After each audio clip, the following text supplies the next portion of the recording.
Nasilje u različitim oblicima utiče na više od milijardu djece širom svijeta i dešava se svaki dan, u svakoj zemlji i svakoj zajednici. Tako i u Bosni i Hercegovini. Članom 19 UN konvencije o pravima djeteta osuđuje se zlostavljanje i zanemarivanje djece, a države potpisnice su se obavezale da će poduzeti sve mjere prevencije i zaštite svih djevojčica i dječaka. Mama, danas su me učenici u školi bez ikakvog razloga maltretirali, udarali, vukli za kosu, govorili mi ružne riječi i ovo im nije bio prvi put. Pa dobro, sine, kod tebe uvijek neki problem. Možeš li išta sam riješiti? I onako imamo i drugih problema koje moramo riješiti. Život u nasilju i nasilnim relacijama lišava djecu njihovog digniteta, prava i potencijala. Narušava njihovo obrazovanje, zdravlje i razvoj. U našim zajednicama djeca se svakodnevno susreću sa nasiljem i to sa različitim manifestnim oblicima nasilja.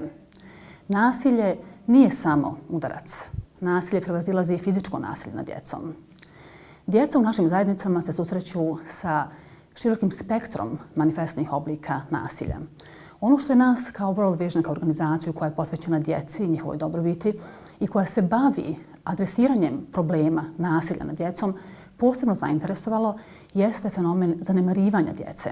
Zanemarivanje je oblik nasilja kojeg odrasli ljudi, dominantno roditelji, provode nad djetetom zanemarujući djetetove potrebe, odnosno nereagovanjem na zadovoljenje djetetovih potreba.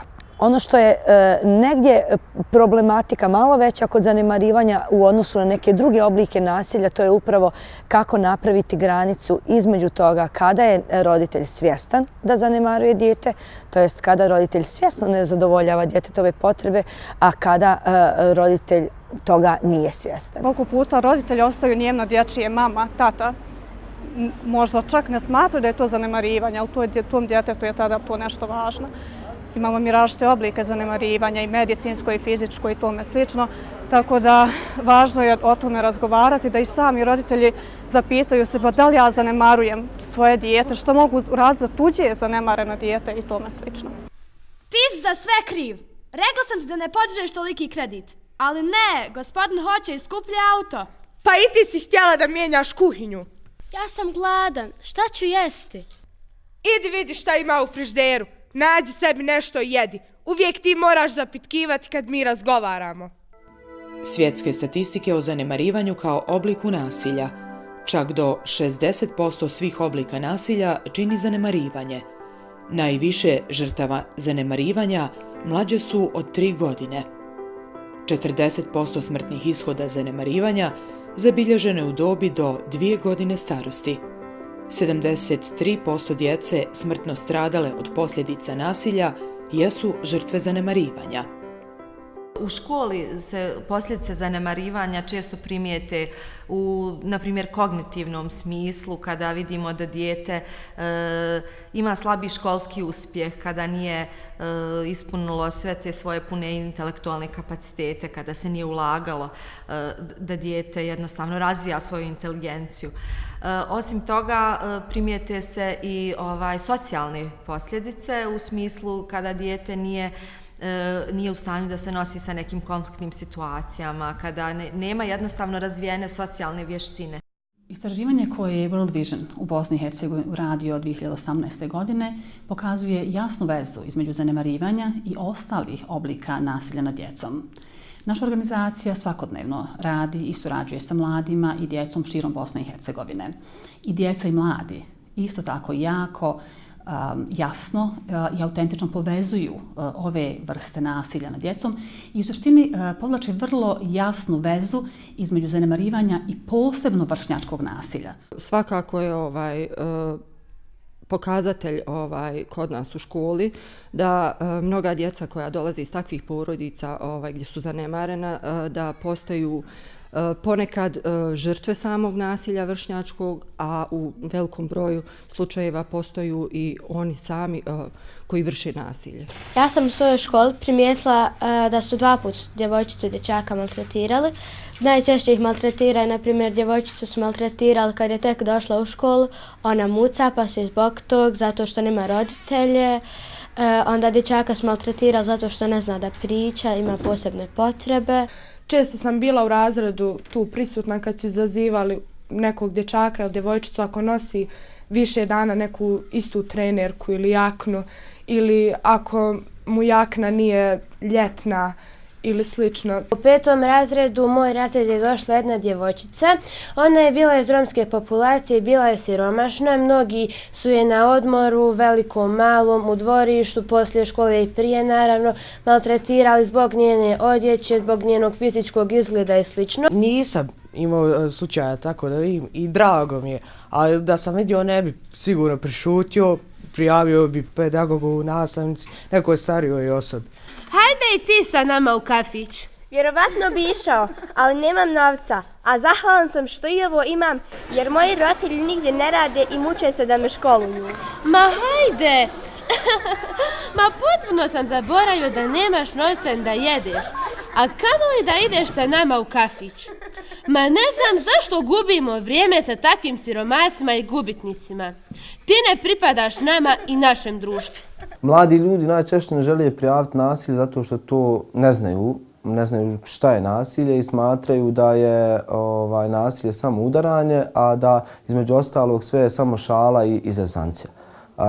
Mladim ljudima bi savjetovao da svoje vrijeme provode zajedno sa vršnjacima koji od njih ne traže da se mijenjaju. Mladi ljudi, one vršnjačke grupe koji će ih prihvatiti onakve kakve oni jesu.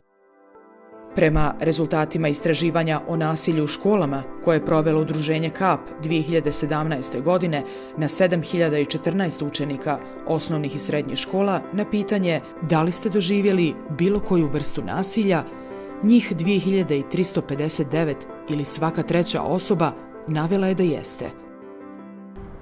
Od ukupnog broja učenika koji su izjavili da trpe nasilja, to je 2359 njih, zabrinjavajuća činjenica je da 752 djece nikome nije prijavilo nasilje i to je u stvari neki indikativni podatak kojim se svi trebamo baviti. Zašto djeca ne prijavljuju nasilje? Da li oni nemaju povjerenje u sistem zaštite i šta mi kao društvo možemo uraditi da ih zaštitimo? Ono što mi trebamo uraditi prvo jeste prepoznavanje, prevencija i adekvatna reakcija u slučaju nasilja. Inače smo svi kao društvo u potpunosti podbacili. Svaka osoba u školi, bilo ko od osoblja škole bi trebao da bude adresa gdje se dijete može obratiti i prijaviti nasilje. A dalje šta pedagog škole i razrednik rade jeste obavezni razgovor sa djecom koja su ili počinila nasilje ili koji su bili žrtve nasilja. Dakle, individualni razgovori sa svakim od njih, pozivi roditeljima i ono što bih ja savjetovala jeste kontinuirani rad sa tom djecom, sve dok ne vidimo da je takva pojava prestala kod tih učenika. Ako takvo ponašanje ne prepoznamo na vrijeme, ako problem zanemari škola i porodica, ako čekaju da neko drugi riješi, da se problem sam riješi, mi u stvari podstičemo takvo ponašanje kod djece. Djeca nastavljaju sa takvim ponašanjem jer odrasli to tolerišu. Ukoliko dijete doživi neku vrstu nasilja, zanemarivanja, jako je važno da on prijavi i da kaže da se povjeri svom prijatelju, roditelju, nastavniku, stručnim službama u školama, pa i zdravstvenim službama. Pozivam ljude koji rade sa djecom, posebno prosvjetne radnike, da budu osjetljivi na svako neobično, da tako kažem, ponašanje koje njihovi učenici manifestuju, da razgovaraju sa roditeljima, da uspostavljaju partnerske odnose sa roditeljima gdje postoji ne samo saradnja, nego i obostrano razumijevanje, jer djetetu možemo da pomognemo samo ukoliko reagujemo. Skakavaca boli glava, pustite ga neka spava. Čekajte, pa ona djevojčica je tamo sama. Hajde da je pitamo da se druži s nama. Hoćeš li ti da se igraš s nama? Da, naravno, hoću, super. Ajde. Skakavaca boli glava, pustite ga neka spava. Skakavaca boli glava, pustite ga neka spava.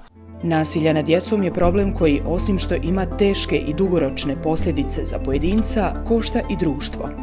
Ulaganje u edukaciju djece, roditelja i stručnjaka koji rade sa djecom kako bi osigurali rano otkrivanje i prijavljivanje nasilja, te intersektoralna saradnja institucija sistema kako bi neodložno reagovali, zajedno vode zaustavljanju nasilja nad djecom.